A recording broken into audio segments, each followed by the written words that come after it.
오늘은 조선 3대 거짓말에 대해서 한번 알아보겠습니다.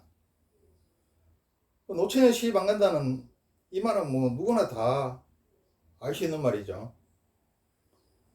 그런데 뭐 말 나온 김에 이야기 한번 해봅시다. 이걸 여자들은 말을 반대로 하죠. 이 자존심이고 이제 품위가 상해가지고 시집 안 간다 이렇게 이야기하는데 이게 시집 빨리 보내달라는 거죠. 이 앙탈이죠, 앙탈. 시집 안 간다 그러면 어떻습니까? 사실은 본인이 제일 답답한데 본인은 철이 없고 제일 답답한 사람들은 부모가 제일 답답하죠. 부모는 왜 자식에 대한 천륜의 사랑이 있고 철이 들었기 때문에 딸내미가 시집 안 간다 그러면은 부모 협박하는 거죠. 이 딸들이 여자들이 야가서 부모한테 빨리 어떻게 조치를 해달라는 이야기입니다. 협박이 왕탈이죠. 그렇지만은 뭐 귀여운 협박이 왕탈이니까 봐줘야 된다. 두 번째, 노인들 일찍 죽어야지.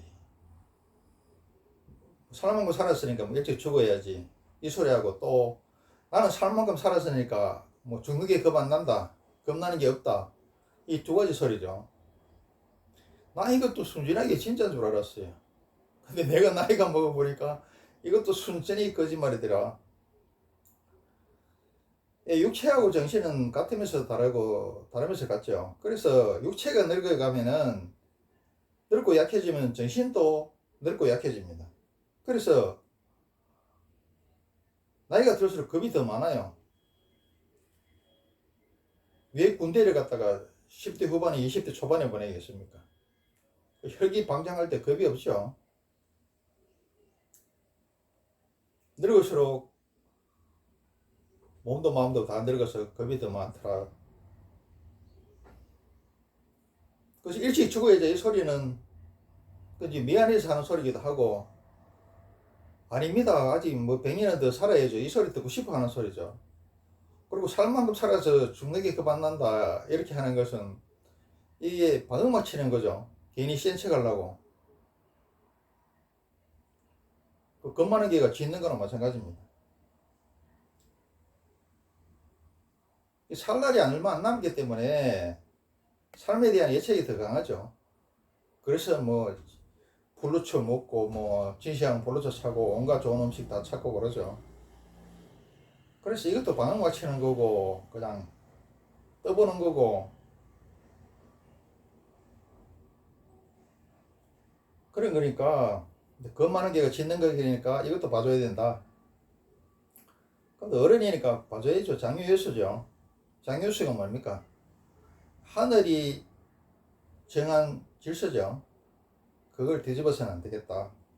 세 번째, 장사들이 보면은 장사꾼들이 항상 밑지고 판다 그러죠. 그리고 항상 죽겠다 그러고 장사 안 된다 그러고.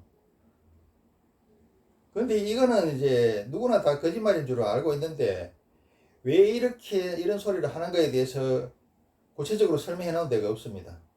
내가 이걸 설명을 한번 해볼게요. 이런 식으로 이야기하는 것은 밑지고 판다, 정말 장사 안 된다, 죽을 맛이다, 작년에는 괜찮은데 올해는 죽겠다, 또 내년 되면 또 마찬가지입니다. 작년은 괜찮은데 올해는 죽겠다, 이렇게 이야기합니다.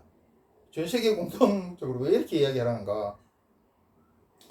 이 첫 번째는 뭐냐 하면은 그 신과 일반인들의 시기 질투를 두려워해서 그래요. 이 장사하는 사람들은 장사하는 게 실력과 능력도 있지만 큰 거는 복에 의해서 온다는 걸 잘 알고 있습니다. 운에 의해서 온다는 걸. 그래서 장사 잘 된다 그러면 오냐 그래 잘 되냐? 신이 질투할까 두려워서 이런 소리를 합니다. 그리고 일반인들의 시기 질투를 받겠죠. 시기 질투를 받으면 어떻습니까? 뭐 전쟁이나 혁명이나 일 동안에 뭐 부자들도 가만 안 놔주죠. 두 번째는 뭐냐 하면은 장사 잘 된다 그러면은 이게 결국 흘러서 세무서까지 가겠죠. 세금 많이 뜯긴다 이거야. 그러니까 항상 장사 안 된다 그러고 죽을 찌개다 그러고 작년에는 괜찮은데 올해는 죽겠다 이런 소리를 합니다. 세 번째 이게 가장 중요한 건데 뭐냐 하면은 경쟁자들의 신규 진입을 차단하기 위한 겁니다. 장사 잘 된다 그러면 어떻습니까? 이 소문이 나가지고 또 다른 사람이 치고 들어오겠죠. 가뜩이나 우리나라 조선 우리 국민들은 왜 조선 국민이라 그러냐 하면은 생각이 개화가 덜 됐다는 이야기입니다. 시기질투의 끝판왕이죠. 그런데 장사 잘 된다 그러면 어떡하겠습니까? 안 그래도 그냥 누가 좀 된다 싶으면 옆에 수십 개 생기죠. 그래서 이렇게 이야기를 한다. 근데 이걸 장사꾼들한테 물으면은 솔직히 대답 안 해요. 그래서 내가 이걸 궁금해서 아주 몇 년 동안 지난 다음에 술이 이빨이 취한 상태에서 물어보니까 대답을 안 해. 그래서 내가 이 세 가지 이유를 뗐습니다. 신가에서 일반인들이 시기질투를 도려해서 그렇지, 세금 회피하기 위해서 그렇지, 그리고 제일 중요한 거는 경쟁자들의 신규 진입을 사전에 차단하기 위해서 그렇지. 그러니까 그때 정답을 다 이야기하니까 맞다고 이야기를 합니다. 오늘은 조선 3대 거짓말에 대해서 한번 알아봤습니다.